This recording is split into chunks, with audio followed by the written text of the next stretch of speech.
Three, two, one. Hey, everybody, this is Al Williamson. Let's talk about some power moves, some ways that you can market for extended stay rentals a little out of the box, a little more advanced. Let's talk about it.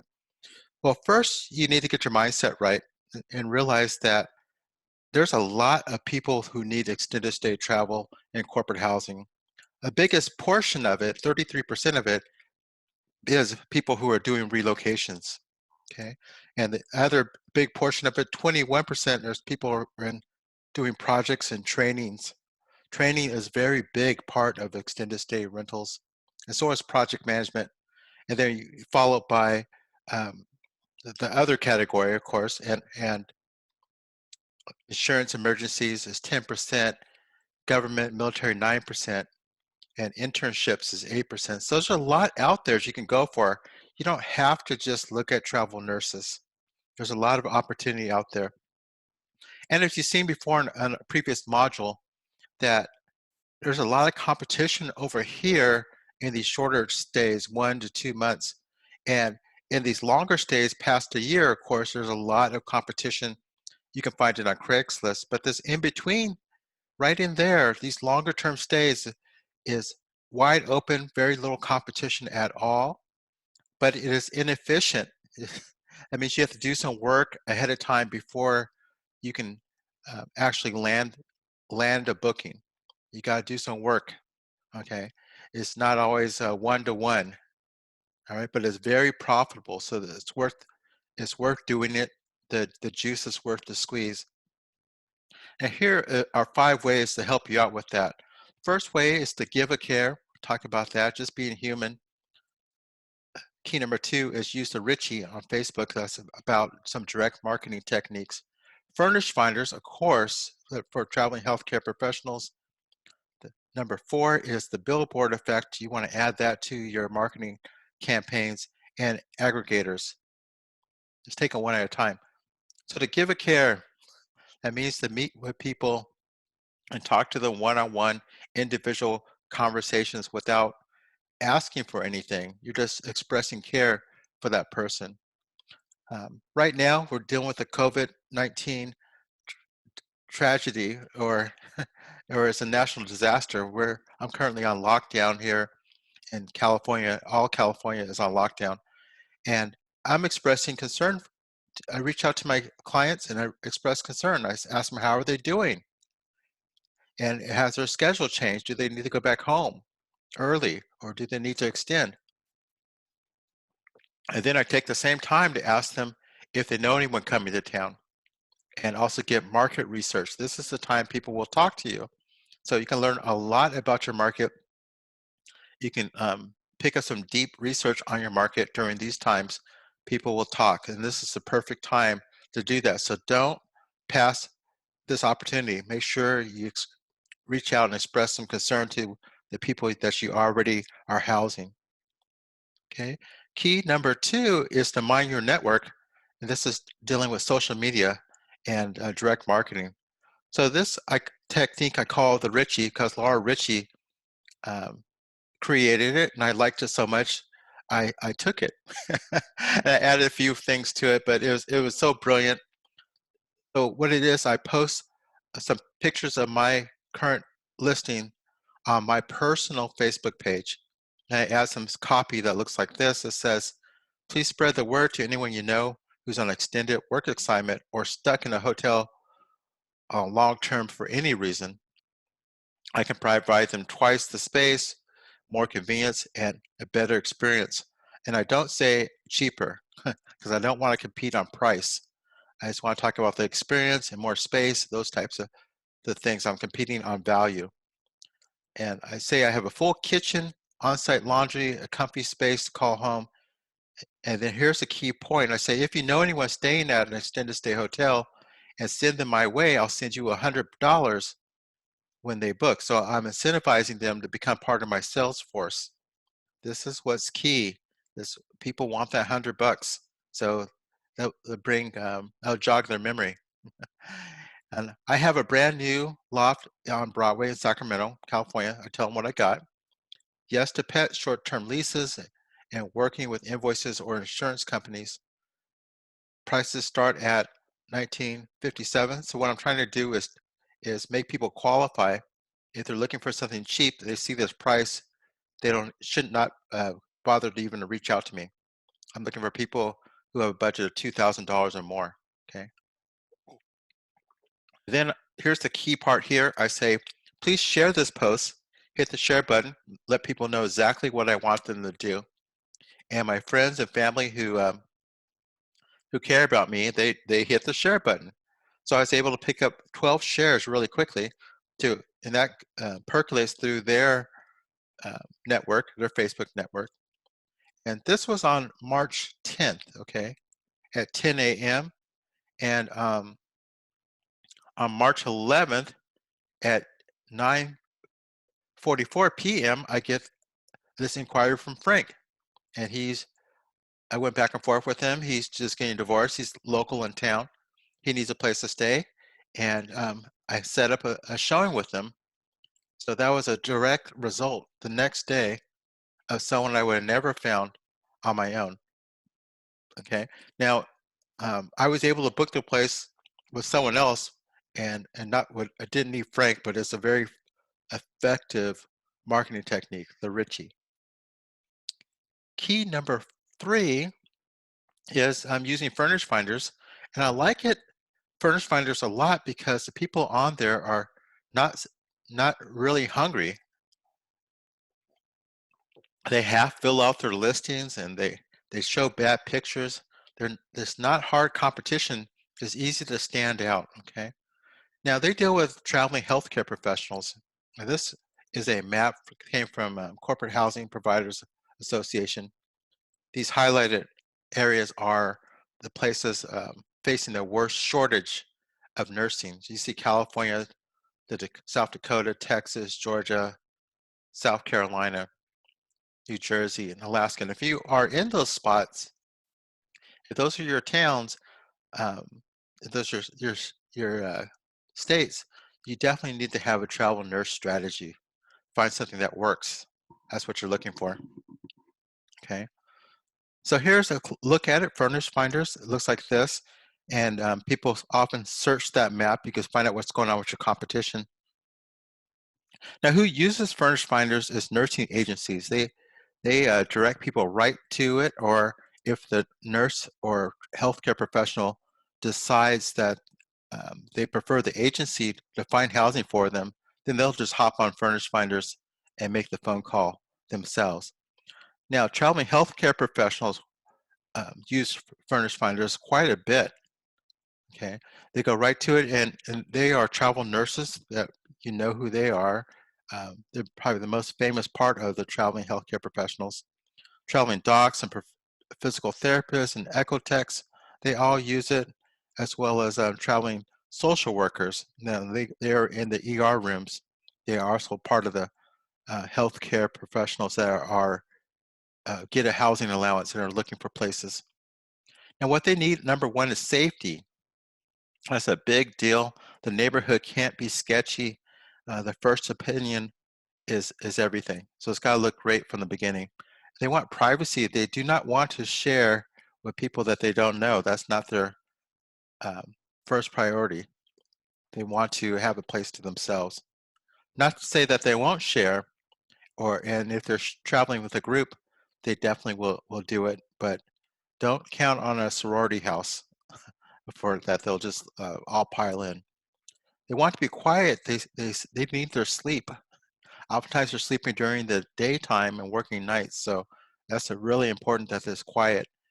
And pets is a big deal. A lot of single females are traveling with small dogs that yap, and those dogs make a lot of noise if anyone comes to the door. So those pets are part of their extended family, and it's also part of their safety. So if you can find a small place um, in a quiet area that accepts pets, then you have a good foundation for a place that will be appropriate for a traveling healthcare professional. Blackout curtains, they sleep during the day oftentimes. These healthcare professionals are considered the stepchild over the hospital. They get the worst assignments, and That's the way it is. They get paid really well, but they get the worst assignments. And they're looking for something within their budget. This per diem housing allowance that they're on is typically tax-free, and the agency mixes it in with their salary. So they have a low salary, which is taxed, and a big housing allowance, which is not taxed. So you put it all together as part of their compensation package. That's what it is. Now, if you want to get involved with this, if this is what you want to do, then you got to do the basics well. If you want to dominate your market, you got to do the basics well. You got to have good pictures.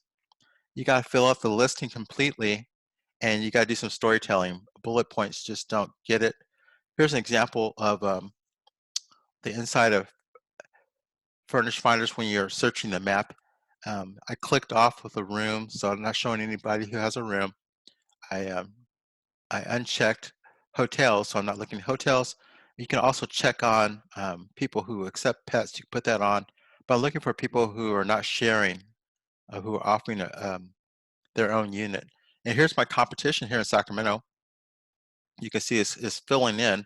I got a lot of competition here in Sacramento. But look at what they're doing. You know, this is the lead picture.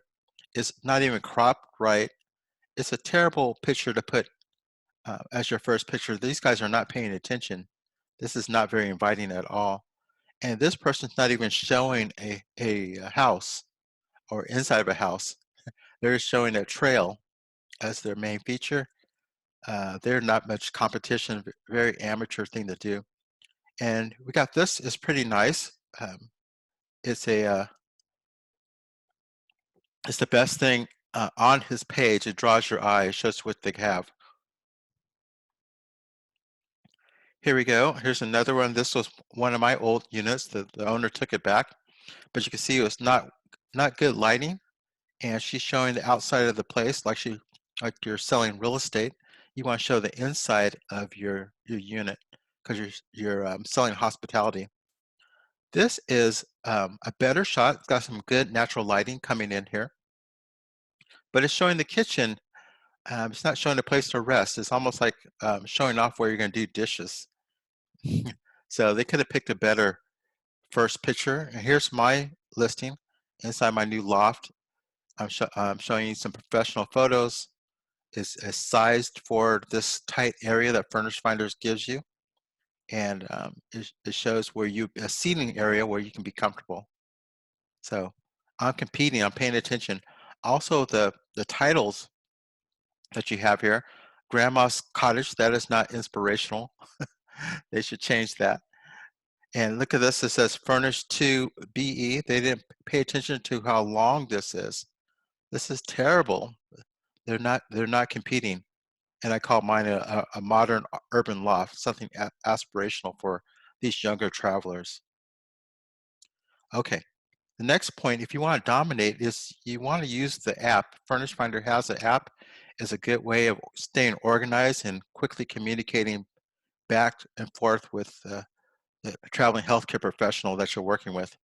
Definitely use the app. Now, these people coming are busy, so you want to give them really understandable, simple instructions. And those instructions, you keep giving them instructions just to help them do the next thing so that they can end up at your unit. That's what you want them to do.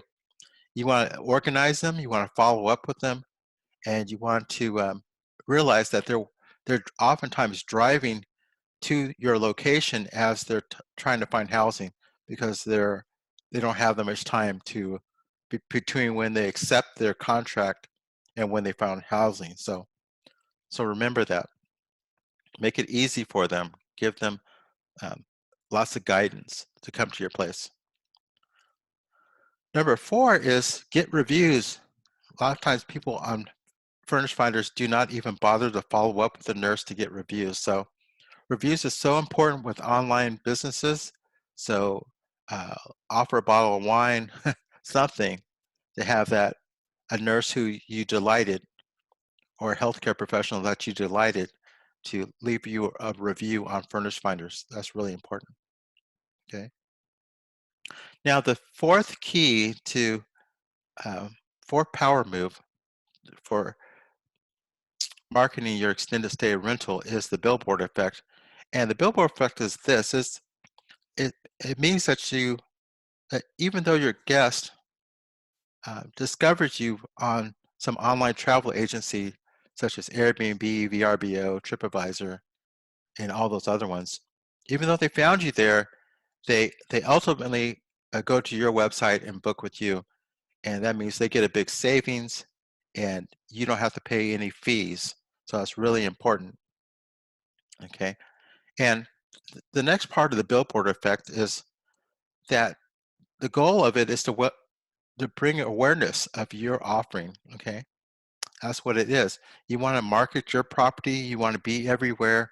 It adds to your authority, adds to your professionalism to be presented on these other websites so that people think you're a big deal. That's what you want. Here's exactly how it works. Someone goes to Google, they need housing, they go to Google and search on it, okay? And that's what they do. The guest uses Google to look for housing, and then as they're doing that, they start filtering the search engine um, listings. Whatever Google gives them back, they start to look at it, and they start to filter it and factor it down, and then they find you, and then they start to look for your reviews on TripAdvisor and different places and social media to kind of learn more about you. Then they go to your website and to find out, see some more pictures, to see what kind of rates that you have, and hopefully your rates are less on your website than they are on these Airbnb and VRBO elsewhere. And the guest decides to book with you, and they get a better rate, and you get a better price because you don't have to pay commissions. So it works out really well. It's a direct booking. That's exactly what you want. You get all their information. You cut out the middleman. That's the billboard effect. Now, where do you post your listing to besides your website? Well, TripAdvisor has the biggest chunk of the online travel markets, and so does bookings. So you want a strategy to incorporate those. Here's Airbnb. This is 2018 um, numbers. Okay, Airbnb's got a piece of the pie. Absolutely, you want to be on there. You want to be on these other ones as well. The more you're on, the more people can find you. But the problem is that you got to manage all those. That's where these are called marketing channels. And you got to manage them all. So there's something called a channel manager that does that. So like here's Airbnb and TripAdvisor and Booking. Okay, so let's say someone sees you on TripAdvisor and they decide to book you. Okay, well they book you, and that information goes to this channel manager, and that channel manager shares that information with everyone else. Says, hey, it's booked. Update the calendar. All those types of things. Also, if you change your price on one place, this channel manager will change it on every place. So it becomes very easy to manage all these different channels. Okay, that's the benefit of it. That's something you want to consider as you grow your business. And here's a list of different channel managers right here. I'll put that in the resource section, or you can take a screenshot of that right now. All right, so here are some channel managers here. There's over 300 of them. You can be nearly everywhere. You just got to find the ones that work for you the best. Okay. And the fifth key is aggregators. Now, these are where the big boys go. If you are a big company, Inc. 500, Fortune 500, you have your own travel agency that you signed a contract with. And your employees have to go through that travel agency if they want to get reimbursed. So you need to know that as you move up into corporate housing, you got to learn how to work with these aggregators. Now here is this is a survey, and these are some big aggregators that you may want to consider listing with. You got Nomad, which is the largest national corporate housing, Sweet America, Oakwood, all these companies here, but that you can list with, and they'll be happy To do that, they don't own any rentals themselves. Some of them don't. They just match make with people, and they get a big 30% commission.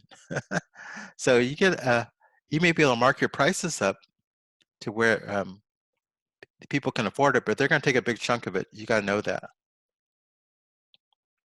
But in exchange, you get the relationship, you get some exposure, and hopefully you can build a relationship with that company, and they'll book with you in the future.